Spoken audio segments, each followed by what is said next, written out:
Olá, nesse vídeo nós vamos tratar sobre matrizes no MATLAB e nós vamos utilizar a seguinte notação para declarar matrizes. Eu vou chamar aqui uma matriz de M e digamos que na primeira linha da matriz eu quero os vetores 2, 3 e 4.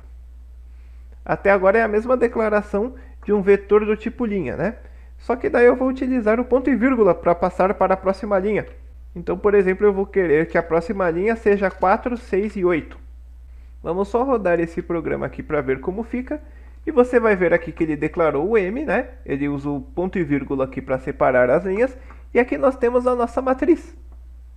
E da mesma forma que eu falei no último vetor, quando nós declaramos aquele vetor coluna, nós podemos utilizar aqui o tab para melhorar essa visualização aqui. Por exemplo, nós podemos declarar uma matriz assim. Vai funcionar da mesma forma, só que às vezes fica melhor para ler, né? Então eu vou até deixar essa matriz um pouco maior para nós podermos brincar com ela melhor.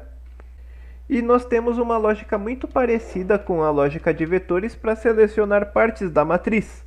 Por exemplo, se eu quiser um valor específico da matriz, basta utilizar aqueles parênteses. Então eu vou escolher, por exemplo, o valor que está no 2, 2. Ou seja, ele está na linha 2, coluna 2. Então é esse valor 6 aqui. Se eu executar esse código, você vai ver que ele vai obter o valor 6. Da mesma forma, eu posso avançar aqui para o 3. Você vai ver que ele vai obter o valor 8. Ou seja, é o valor que está na linha 2, coluna 3, que é esse valor 8 aqui. Da mesma forma, nós podemos utilizar aquele dois pontos para selecionar linhas ou colunas inteiras. Por exemplo, suponha que eu quero selecionar a coluna 3 e a linha 2 inteira. De forma similar, nós podemos utilizar aquele dois pontos para selecionar partes inteiras de uma linha ou coluna de um vetor. Então, por exemplo, dessa forma aqui eu estou selecionando uma coluna inteira dessa matriz. No caso aqui eu vou selecionar a coluna 3 e esse dois pontos quer dizer todas as linhas. Ou seja, nós vamos selecionar a coluna 3, a linha 1, 2 e 3. Então, se eu executar esse código aqui, você vai perceber que ele vai me retornar a coluna 3 dessa matriz. Da mesma forma, se eu colocar os dois pontos do outro lado, nesse caso aqui nós vamos selecionar a linha 3 e a coluna toda. Ou seja, nós vamos pegar a linha 3 e todas essas colunas aqui da linha 3. Se eu executar esse código aqui, você vai ver que ele vai retornar o 4897, que é essa linha 3. Nós também podemos mudar valores dentro de uma matriz. Por exemplo, aqui eu vou escolher aqui, deixar o valor 33 como 9.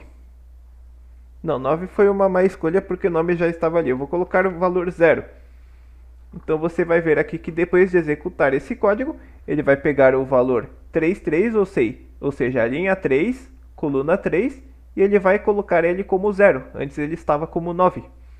E nós podemos fazer isso com colunas ou linhas inteiras. Por exemplo, eu vou deixar a coluna 3 inteira como zeros. Você veja aqui que eu usei aquela mesma notação de antes. E agora a coluna 3 está inteira com zeros. Nós também temos alguns métodos com matrizes e métodos para criar matrizes da mesma forma que nós tínhamos com vetores. Por exemplo, nós temos o método size. O size da matriz. Esse método ele é parecido com o length dos vetores, só que a diferença é que ele vai retornar dois valores, porque a matriz tem duas dimensões. Então, quando eu vou passar ele para alguma variável, eu preciso de um vetor de variáveis. Então, eu vou criar aqui um vetor de variáveis. A primeira variável desse vetor vai ser a variável lim, e a segunda variável desse vetor vai ser a variável col. Nós temos também métodos com matrizes da mesma forma que nós tínhamos métodos com vetores. Por exemplo, nós temos o método size. O size de uma matriz vai nos retornar duas variáveis, que a primeira vai ser a quantidade de linhas e a segunda variável vai ser a quantidade de colunas. Isso é bem parecido com o método length lá dos vetores. Então, como ele retorna duas variáveis, nós precisamos dessa sintaxe aqui. Nós vamos colocar colchetes, né? E daí a primeira variável vai ser o primeiro retorno, né? Ou seja, vai ser o número de linhas. Eu chamei essa variável de lim. E a segunda variável vai ser a variável col. Então, se eu executar esse programa aqui, você vai ver que ele vai me passar esses valores para essas variáveis. A variável lim recebeu 3, ou seja, nós temos 3 linhas, e a variável col recebeu 4, ou seja, nós temos 4 colunas no vetor. Nós também podemos criar uma matriz que tem valores de zero. Isso é bem interessante quando nós queremos, por exemplo, alocar memória para fazer alguma coisa. Então eu vou criar aqui uma M0, e essa M0 eu vou utilizar o método zeros. E daí esse método ele precisa de duas variáveis, que é a quantidade de linhas e a quantidade de colunas. Então eu vou querer uma matriz de zero com 5 linhas e 6 colunas. E você vai ver aqui que aqui está a M0. A M0 foi criada com 5 linhas, 6 colunas e toda com zeros. E aí depois nós podemos fazer algum processamento que nós queremos com essa matriz de zero, colocar algumas coisas diferentes de zero, depende do que for necessário. Inclusive é dessa forma mesmo que nós podemos criar um vetor de zeros, porque vetores são matrizes, só que o vetor é uma matriz que ele tem apenas uma linha ou uma coluna. Então, por exemplo, se eu quiser criar um vetor com 6 colunas e uma linha, eu posso utilizar os zeros e colocando 1. Então isso aqui meio que é um vetor já. Nós também podemos fazer operações entre matrizes.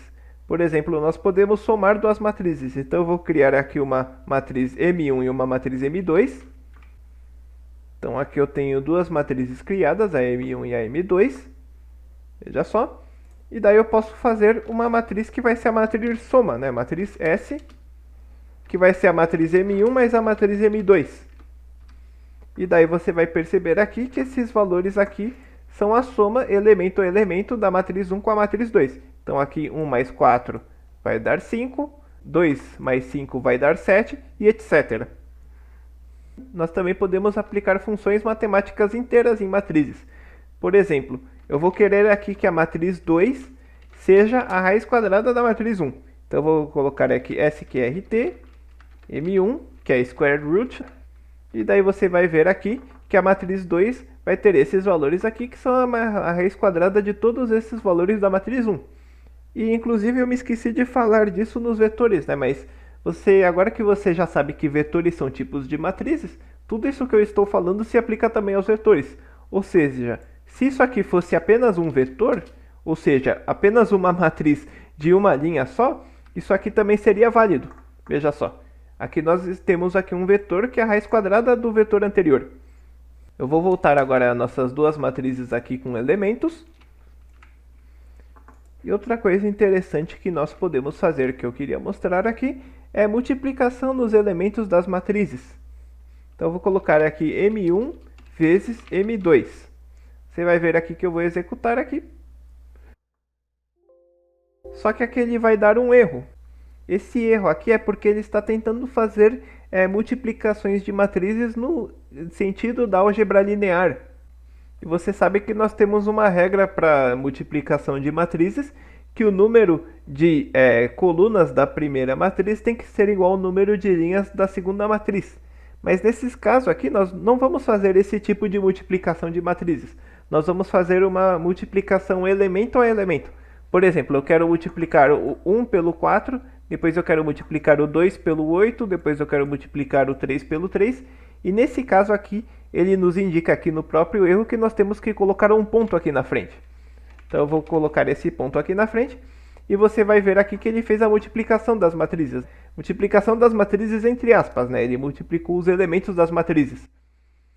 Então você pode ver aqui que ele fez 1 vezes 4 deu 4. Ele fez 2 vezes 8 deu 16 e assim por diante. Agora sim, né? Como eu mostrei no último vídeo que nós poderíamos fazer também operações de álgebra linear no MATLAB, eu vou mostrar agora uma multiplicação de matrizes próprias, assim, digamos. Então, por exemplo, aqui nós temos uma matriz com 3 colunas, então nós precisamos multiplicar aqui por uma matriz que contém 3 linhas. Então eu vou colocar uma linha a mais aqui. Então agora está certo, nós temos 3 colunas, 3 linhas, e se eu rodar esse programa, você vai ver que ele não vai reclamar se eu não colocar o ponto aqui, porque agora ele fez a multiplicação de matrizes em si, da álgebra linear mesmo. Nós também podemos multiplicar uma matriz por um escalar. Então, por exemplo, eu vou apagar a matriz M2 aqui. Eu vou multiplicar a matriz M1 por 3. Então você vê aqui que todos os elementos da matriz M1 foram multiplicados por 3. E o que mais nós temos aqui? Ah, sim, nós também podemos fazer algumas outras operações bem interessantes com matrizes. Por exemplo, nós podemos girar matrizes.